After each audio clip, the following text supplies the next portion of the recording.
लहरों पर मैंने तुम्हारा नाम लिखा है।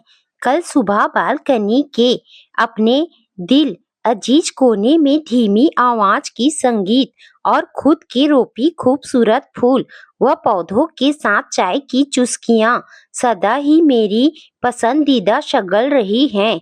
इधर कुछ दिनों से सामने वाले फ्लैट में एक बला की खूबसूरत लड़की दिखाई देती है। मेरा मन उसको अपलक देखते रहने के लिए कहता है। शायद वो भी जब मुझे देखती हैं तो निर्निमेष देखती हैं। करीब महीना हो गया। हमारी दिनचर्या लगभग एक जैसी चल रही है। साथ ही साथ नजरें मिलाना और चुराना भी उसी क्रम में जारी है। 2 दिनों से सोच रही हूँ कुछ भी हो जाए, आज तो हेलो करके रहूंगी। अगर सकारात्मक जवाब मिला तो बातचीत भी करूंगी। मेरे हेलो के एवज में उसने एक महीन मुस्कुराहट दिया। मुझे बस अगले दिन भी होठों पर कम खिंचाव वाली मुस्कुराहट। इस तरह कई दिन निकल गए। उसको जानने के लिए मेरी उत्सुकता बढ़ती ही जा रही थी।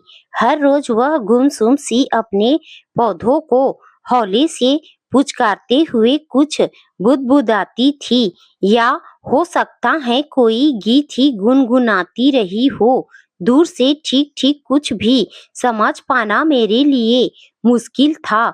जब से मैंने उसे देखा है, उसके चेहरे पर निश्चल सी शांति का भाव पसरा होता है। सेकंड फ्लोर वाली आंटी से करीब हफ्ते भर से हर दिन मेरी बातचीत हो रही है, उनके एकांकी जीवन के बारे में, जो कि मेरा शोध का विषय है। मौका देखकर मैंने सामने वाले फ्लैट की लड़की का नाम ले लिया। तब पता चला उसका नाम डेजी है। पहले वह बहुत चुलबुली हुआ करती थी, हर बात पर खी खी करती रहती थी। किसी रोते हुए को हंसाने का जबरदस्त हुनर था उसमें। सबके सुख दुख में झट से शामिल हो जाती थी। घूमना उसकी हॉबी थी, खासकर समुद्री तट बहुत पसंद थे। डेजी को चेन्नई महानगर का आकर्षण केंद्र ही सुंदर बीचेस हैं। ऊपर से दूसरा सबसे बड़ा समुद्र तट मरीनो बीच, वहां जाकर तो उत्साह जैसे दुगना हो जाया करता है।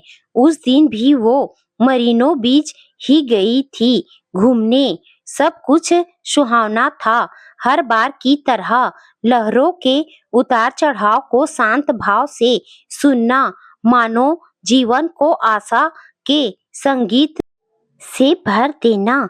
लहरों से खेलती हुई वह और उसका 3 वर्षीय बेटा दुनिया के सबसे खूबसूरत पल का आनंद ले रहे थे। इस समय उसके जीवन के गीत की साक्षी लहरें बनी हुई थी। लहरें शाम से ही तेज थी, मानो सब कुछ अपने साथ बहा ले जाना चाहती हो। उनमें हौले से बहने का आवाज सब्र नहीं था।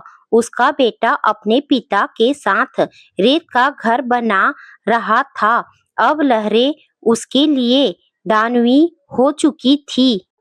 वो तेज उफनती हुई आई और बेटे को अपने साथ खींच ले गई। आज एक पिता की फौलादी बाहें अपनी औलाद को पकड़ने में सक्षम न हो पाई। डेजी भी बहाव में कुछ दूर बही थी, लेकिन लहरें उसे उसके बेटे से दूर अकेले छोड़कर चली गई। दूसरे दिन सुबह समाचार में पता चला, अर्धरात्रि के पश्चात सुनामी ने सब कुछ तहस नहस कर दिया। तब से वो पौधों को सहलाते हुए बस एक ही गीत गाती है, मेरे लाल तुझको खुद से दूर अब कहीं जाने न दूंगी। अपनी पलकों पर तुझको सजा कर रखूंगी।